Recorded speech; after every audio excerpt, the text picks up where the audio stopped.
حضرت عمر दिन को तख्ते हुकूमत पे बैठते थे और उनका तख्त को सोने जबरजद का नहीं था, मस्जिद नबवी की चटाई थी और सारा दिन वहां बैठ के लोगों की बातें सुनते। और जब रात के अंधेरे गहरे होते उमर भेष बदल के मदीने की गलियों का गश्त करते। कहा तुम्हारे घर से धुआं निकल रहा है और बच्चे रो रहे हैं, उनको खाना क्यों नहीं देती? कहने लगी उमर की जान को रो रही। उमर के पांव तले से जमीन निकल गई। कहा क्या हुआ? कहा 3 दिन से हमारे यहां खाने के लिए कुछ नहीं है, रोजाना बच्चे रोते हैं और मैं हंडिया के अंदर पत्थर डाल करके नीचे से आग डालती रहती हूं कि बच्चे इंतजार कर करके सो जाएंगे, कम वक्त सो भी नहीं रहे और वो पत्थर पकेंगे भी क्या, और मैं उमर की जान को रो रही हूं। हजरत उमर का कलेजा दहलने लगा। फौरन पलटे, वापस बैतुल माल में आए, घी का एक कनस्तर लिया, आटे की बोरी ली, मिर्च मसाला जात बहुत कुछ उठाया, अपने कंधे पे रखा, बोरी अपनी कमर पे ला दी। उमर बैतुल माल से निकले तो आपके खादम असलम ने देख लिया, आगे बढ़ा, कहा मेरे आका मैं उठाता हूं। उमर की आंखों में आंसू है। कहा असलम कयामत के दिन मेरा बोझ उठा लोगे? कहा कयामत के दिन तो अपना अपना बोझ उठाना पड़ेगा। कहा उमर को आज अपना ही उठाने दो। हजरत उमर वो घी का कनस्तर और वो आटे की बोरी सर पे उठाए हैं और उस खातून के घर जाते हैं और दस्तक देते हैं। वो जब देखती है उसकी जान में जान आ जाती है। कहा जल्दी जल्दी आटा गूंदो, और उमर सब्जी काटने लग जाते हैं।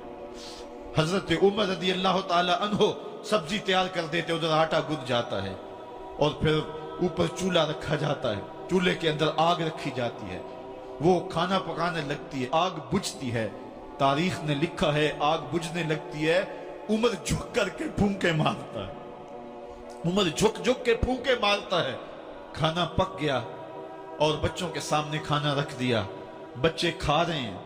अब बच्चे रो रो के निढाल हो चुके थे।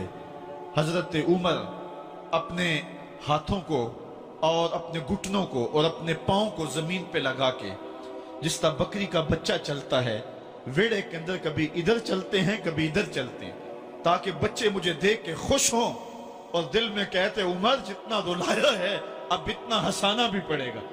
तो कभी उमर अमीरुल मोमिनीन, ये मैं किसी आज के जो है वो लोगों के वोटों पे मुंतखब होने वाले हुक्मरान की कहानी नहीं सुना रहा, मैं उस उमर की कहानी सुना रहा हूं जो 23 लाख मुरब्बा मील का हुक्मरान है, आधी दुनिया का बादशाह है। हजरत उमर जो है जिस तरह बकरी का बच्चा चलता है, इस तरह अपने हाथ और अपने घुटने जमीन पे टेक करके जो है वो इस तरह चलते हैं। बच्चे उमर को देख के मुस्कुराते हैं। जब बच्चे मुस्कुराने लगे तो हजरत उमर ने उस खातून से कहा बुढ़िया उमर को माफ कर दे। उसने कहा तू इतनी हमदर्दी क्यों करता है?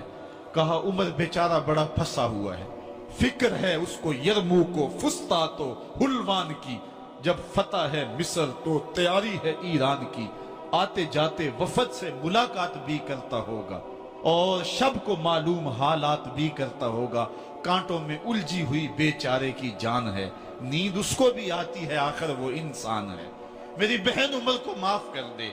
उसने कहा नाना उमर की बात मेरे सामने न कर, कयामत का दिन होगा, उमर का गिरेबान होगा और मेरा हाथ होगा। जब उसने ये बात कही तो उमर बर्दाश्त न कर सके, बच्चों की तरह बिलक बिलक कर रोने लगे। कहा वो बदनसीब उमर तेरे सामने है, आज ही कहला जो कहना है, कयामत के दिन मुझे माफ रखना। उसने कहा तू उमर है? कहा बदनसीब उमर तेरे सामने खड़ा हूं। मेरे उमर कहते हैं अगर दजला के किनारे एक बकरी का बच्चा भी प्यासा मर गया उसका हिसाब भी उमर से लिया जाएगा। हजरत उमर निकले यरूशलेम में, एक ऊंट है एक गुलाम है, कभी वो सवार होता है कभी आप बारी मुकर्रर की है। जब करीब पहुंचे यरूशलेम के तो उमर की बारी नकेल पकड़ने की और गुलाम की बारी ऊपर सवार होने की आ गई। गुलाम ने कहा आका मैं मर्जी से अपनी बारी छोड़ता हूं, आप आ जाएं, दुश्मनों के मफतूहा इलाके में आ रहे हैं, ताजा ताजा इलाका फतह हुआ है, इस्लाम की शान शौकत जाहिर हो। उमर ने कहा इस्लाम की शान शौकत ऐसे जाहिर नहीं होती है, अपनी बारी पे तुम बैठोगे, अपनी बारी पे मैं बैठूंगा। लोग मुंतजर खड़े हैं, दूर से जब देखा कहा इसकी हैबत से कांपते थे हम, ये तो कोई हबशी लगता है, रंग काला है, होंठ मोटे हैं, اس سے تو زیادہ حسین اس کا غلام ہے جو آگے آگے چل رہا ہے۔ حضرت ابو عبیدہ نے کہا دھوکہ کھا رہے ہو، ہمارا آقا وہ نہیں ہے جو اونٹنی کے اوپر سوار ہے، ہمارا آقا وہ ہے جو لگام تھامے آگے آگے چل رہا ہے۔ حضرت عمر رضی اللہ تعالیٰ عنہ کو آگے بڑھ کے جابیہ کے مقام پہ حضرت ابو عبیدہ بن جراح نے استقبال کیا، تو حضرت عمر آگے بڑھے اور انہوں نے آگے بڑھ کر کے حضرت ابو عبیدہ کے دونوں کندھوں پہ ہاتھ رکھا، اور سنو حضرت عمر نے کیا کہا لا الہ الا اللہ انا کنا اذل قوم فاعزنا اللہ بالاسلام۔ کہا کہ لا الہ الا اللہ، اے ابو عبیدہ بن جراح، ہم ایک ذلیل قوم تھے اور اللہ نے ہمیں اسلام کی وجہ سے عزت عطا کی ہے۔ اور میں تمہیں ایک تاریخ ساز بات کہنے لگا ہوں، اور وہ یہ ہے کہ جب تک ہم اس عزت والے اسلام کے دامن کو تھامے رہیں گے ہماری عزت قائم رہے گی، اور جب اسلام کے علاوہ کسی اور جگہ سے عزت ڈھونڈیں گے تو رسوا کر کے رکھ دیے جائیں گے۔ یہ ہے وہ خلاصہ جو حضرت عمر نے امتوں کے عروج و زوال کا بیان کیا ہے۔ اس امت کو جو خیرات ملی ہے تخت و تاج کی، وہ پینٹاگون سے نہیں ملی، وہ واشنگٹن سے نہیں ملی، وہ وائٹ ہاؤس سے نہیں ملی، وہ محمد عربی کے جوڑوں کا صدقہ ملی ہے۔ اس لیے جب ہم نے اسلام سے انحراف کیا، پاکستان حاصل کیا گیا تھا۔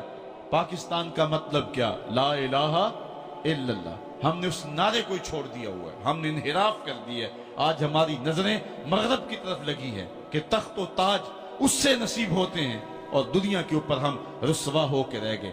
ہماری پستی، ہماری زبوحالی، ہماری ذلت کا سبب یہ ہے کہ جس جگہ سے ہمیں عزت ملی تھی ہم نے وہ مرکز ہی چھوڑ دیا ہے۔ اس مرکز حیات کو، اس مرکز زندگی کو، اس مرکز عزت کو ہم نے چھوڑ دیا ہے، اور دنیا کے اوپر ہم رسوا ہو رہے ہیں۔ انہی حضرت عمر کی کہانی ہے۔ وادی تہامہ سے گزر رہے تھے کہ بچوں کی طرح بلک بلک کے رونے لگے۔ کہا عمر جوان آدمی ہو اور بچوں کی طرح بلک کے رو رہے ہو؟ کہا تم نہیں جانتے، مجھے بچپن کی کہانی یاد آ گئی۔ کہا کیا کہانی ہے؟ کہا یہی عرض تہامہ تھی، میرے باپ خطاب نے مجھے 5 اونٹ دیے تھے، کہا انہیں لائن میں کھڑا کرو سیدھا۔ میں آگے والا سیدھا کرتا تھا، پیچھے والا ٹیڑھا ہو جاتا، پیچھے والا سیدھا کرتا، آگے والا ٹیڑھا ہو جاتا۔ میرے باپ خطاب نے مجھے بڑا مارا۔ کہا ایک عرب کے بیٹے ہو کہ تم سے 5 اونٹ لائن میں کھڑے نہیں ہوتے؟ کہا ایک زمانہ عمر پہ وہ تھا کہ اس سے 5 اونٹ لائن میں کھڑے نہیں ہوتے تھے، اور آج شرق سے لے کر غرب تک 23 لاکھ مربع میل کی حکمرانی اور انسان بھی لائن میں کھڑے ہیں۔ یہ محمد عربی کے جوڑوں کا صدقہ نہیں ہے تو اور کیا ہے؟